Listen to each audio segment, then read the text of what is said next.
अरे बाप रे। देख सकते हैं दोस्त के घर में सांप घुसा हुआ है। सांप वाला को बुलाया गया, फिर उसके बाद उसे पकड़ के बाहर निकाला।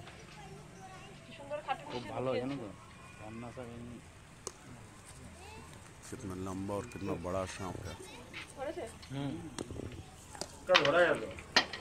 না ওরকম প্রথমে লেজ ধরেছিল অনেকক্ষণ, ও তো টান ছিল, তারপরে সামনে কাছে নিয়ে এসে ধরেছে।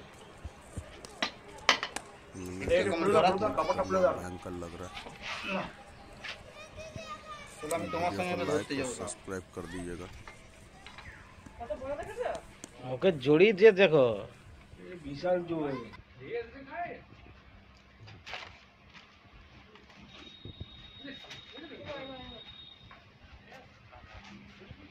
জড়িয়েছে দেখছো, এরকম জড়িয়ে মেরে দেবে। কি ভাবছো তুমি এদের?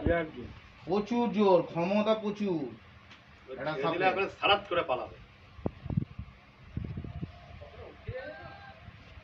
তুমি আজকে জানালে নেট লাগাবে, বলে দিচ্ছি ভালো কথা।